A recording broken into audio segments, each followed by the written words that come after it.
Você já parou para pensar que talvez tudo o que te disseram sobre Deus esteja incompleto? Calma, não é heresia, é revelação.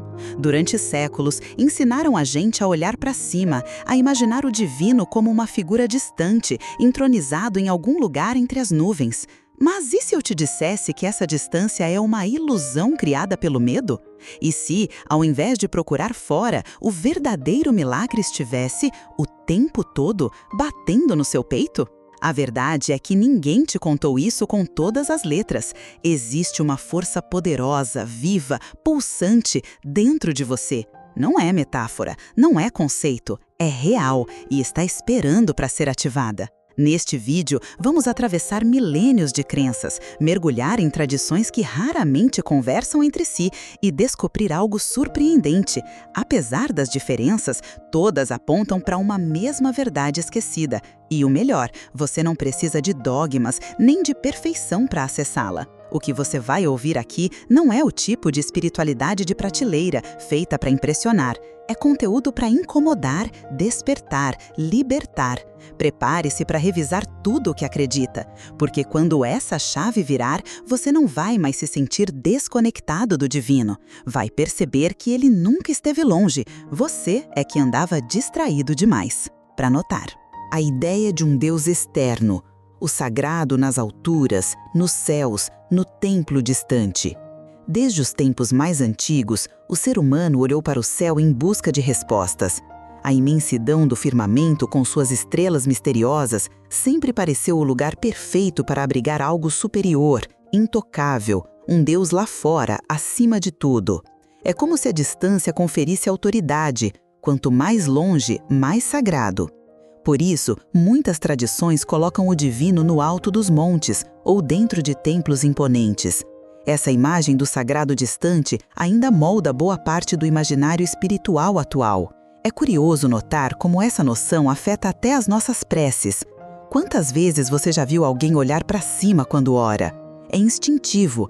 Na cabeça de muita gente, Deus mora lá, numa espécie de palácio invisível, numa dimensão separada. Essa distância cria reverência, sim, mas também pode gerar um certo sentimento de abandono. Afinal, se ele está tão longe, será que consegue me ouvir aqui embaixo? As escrituras mais antigas reforçaram isso por séculos. Nos relatos bíblicos, Deus aparece em trovões no alto da montanha ou em uma nuvem espessa no Santo dos Santos. No hinduísmo, deuses vivem em locas celestiais. No islamismo, Alá está além da compreensão humana. Em todas essas visões, o divino parece estar sempre longe. Mas será que precisa mesmo ser assim? Ou será que existe algo por trás dessa distância que estamos prestes a descobrir? Experiências místicas e o templo dentro de si.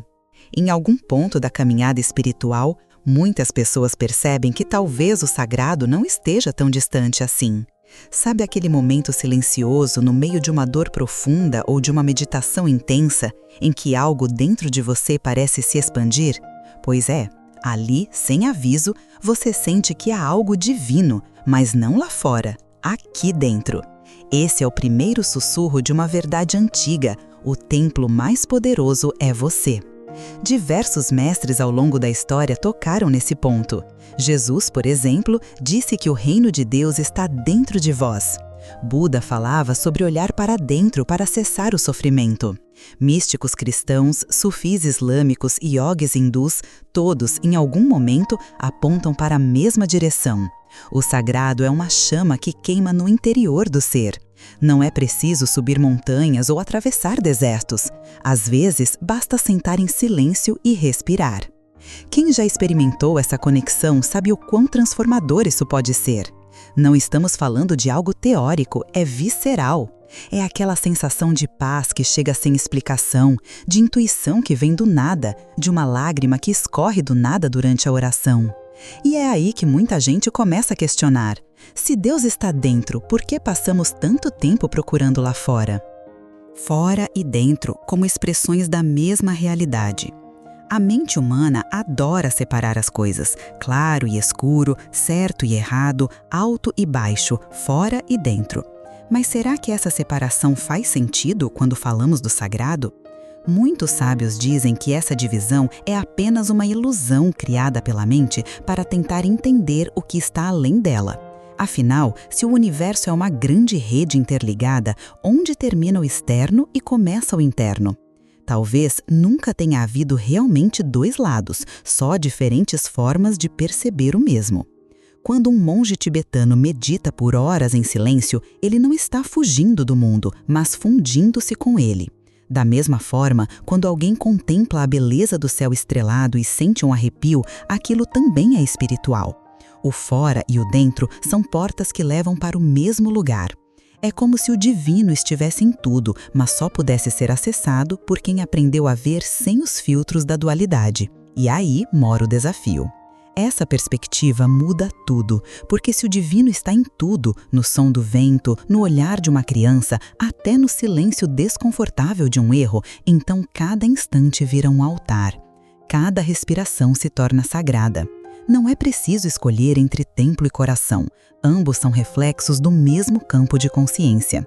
Mas o que acontece quando alguém ignora essa verdade por tempo demais? A experiência da presença. Como sentir o divino no agora.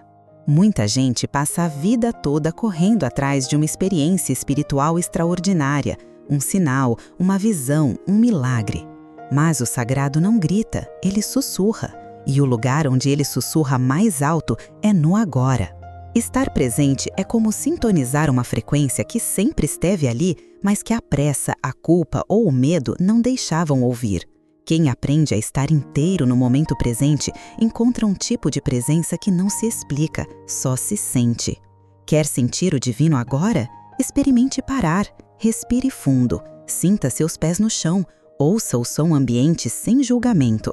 Esse tipo de prática simples, que parece até boba no começo, pode abrir uma porta dentro de você. É o que mestres Zen chamam de atenção plena e o que místicos cristãos chamariam de oração do coração. Estar no presente é como limpar o espelho da alma. Aos poucos, o reflexo do sagrado aparece. Mas há um porém. O presente não costuma ser confortável. É nele que moram nossas dúvidas, nossos traumas e até aquela sensação de vazio que evitamos com distrações. E é exatamente por isso que o divino escolhe o agora, é onde somos mais verdadeiros. Só que muita gente, mesmo ouvindo esse chamado, continua buscando distrações, como se quisesse fugir de algo que, no fundo, sempre esteve esperando por ela. A resistência interior. Por que tememos olhar para dentro? Olhar para dentro pode parecer um convite à paz, mas na prática é um desafio e tanto. É como abrir uma porta trancada há anos e se deparar com tudo que foi escondido ali. Mágoas, culpas, medos, frustrações que a gente jurava já ter superado. Por isso, muita gente prefere buscar Deus lá fora, em templos, gurus, dogmas, do que encarar o próprio reflexo espiritual. O problema é que o que não se encara governa por dentro, em silêncio. Existe uma parte do ser humano que teme a própria luz. Parece estranho, mas é real, porque luz ilumina, e o que é iluminado não pode mais ser ignorado. Quando você começa a se perceber como templo, como morada do sagrado, não dá mais para terceirizar a responsabilidade da sua vida. Você começa a entender que evolução espiritual não é conforto, é confronto. E nem sempre é bonito, mas sempre é libertador. Alguns evitam essa jornada usando até a espiritualidade como distração. Leem todos os livros, fazem cursos, acendem incensos, mas não encaram um minuto de silêncio verdadeiro. E olha, não há nada mais barulhento do que o silêncio que revela o que está ferido. Ainda assim, é nesse ponto de confronto interno que começa uma verdadeira transmutação, porque é preciso encarar a escuridão para descobrir a luz que a habita. O sagrado nos pequenos detalhes, quando o divino se revela no cotidiano. Tem gente que passa a vida esperando um milagre, sem perceber que ele já acontece toda manhã. Acordar, respirar, sentir o cheiro do café, ver a luz do sol entrando pela fresta da janela, tudo isso é divino. Mas como estamos sempre esperando o extraordinário, deixamos o sagrado passar despercebido nas pequenas coisas. O segredo está na lente. Quem olha com presença vê o infinito escondido no comum. É ali, no simples, que o sagrado se esconde por puro carinho. Você já reparou como uma conversa sincera pode te curar mais do que uma oração repetida no automático? Ou como o abraço certo, no momento certo, parece alinhar até a alma? É nesses instantes tão humanos que o divino se manifesta. E não precisa de ritual complexo ou iluminação especial. Às vezes, só precisa de um olhar atento, um olhar que escolheu ver além da superfície. Isso, por si só, já é um ato espiritual. É por isso que muitos sábios ensinam a lavar a louça com o mesmo cuidado com que se acende uma vela no altar. Porque tudo pode ser oração, tudo pode ser templo. A espiritualidade verdadeira não é uma fuga do mundo, mas uma forma de habitá-lo com reverência. E quando isso acontece, até o silêncio de uma tarde comum pode revelar mais de Deus do que 1000 teorias juntas. A unidade das tradições, na mesma essência. À primeira vista, parece que cada tradição espiritual está dizendo algo diferente. Um fala em céu, outro em nirvana, outro em iluminação. As palavras mudam, os símbolos mudam, os rituais mudam, mas, no fundo, a mensagem é surpreendentemente parecida. Todas essas correntes falam sobre reconexão, sobre retorno à origem, sobre despertar para algo maior. É como se fossem rios distintos desaguando no mesmo oceano. Quando se estuda com profundidade e com o coração aberto, percebe-se que a essência é sempre amor, compaixão e consciência. Seja lendo o Sermão da Montanha, os Yoga Sutras ou os versos do Tao Te Ching, a sensação é de que uma sabedoria universal atravessa o tempo e as culturas.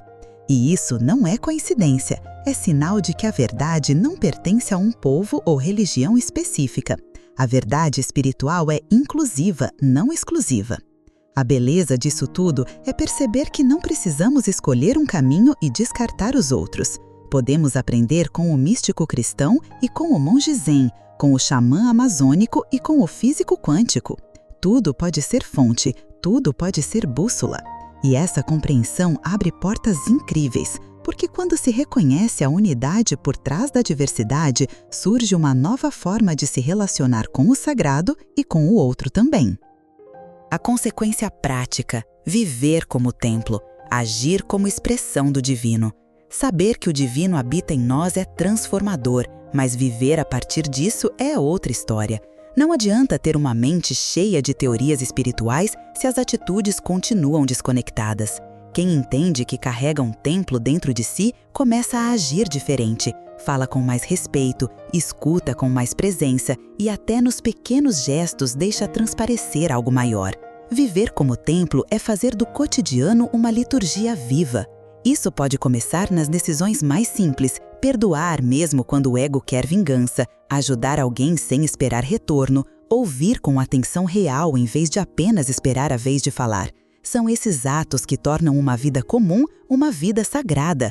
É quando as ações se alinham com o que o coração sabe que a espiritualidade deixa de ser ideia e vira prática. Porque no fim das contas, espiritualidade que não toca a vida é só teoria bonita. E quando se vive assim, algo muda no campo ao redor. As pessoas sentem, o ambiente muda. Você vira aquela presença que acalma só de estar ali. Não é porque se tornou superior, é porque se tornou mais verdadeiro. Viver como templo é lembrar a cada gesto que o sagrado não é só algo que se busca, mas algo que se revela em cada escolha, em cada palavra, em cada olhar. E agora que você ouviu tudo isso, me diz, ainda faz sentido continuar procurando tão longe? Ou será que já é hora de silenciar o mundo lá fora e ouvir o que sempre esteve gritando aqui dentro? Talvez a pergunta não seja mais onde está Deus, mas o que em mim ainda resiste a encontrá-lo. A resposta está em você e começa quando você decide caminhar com mais consciência, com mais presença, com mais verdade. E se tudo isso que você ouviu aqui hoje fosse só o começo? E se o próximo passo fosse transformar cada gesto seu em expressão do sagrado? O mundo não precisa de mais discursos espirituais. Precisa de pessoas que vivam como templos ambulantes. Gente que respire compaixão, que ilumine o que toca, que provoque o bem sem precisar dizer uma só palavra. Então me diga, o que você vai fazer com esse conhecimento agora? Vai deixar passar como mais um vídeo inspirador ou vai aplicar na prática? Se essa jornada ressoou com você, se alguma parte sua acordou, inscreva-se agora no canal, ative as notificações e caminhe comigo. Ainda há muitos segredos para revelar e essa é só a primeira porta que se abriu.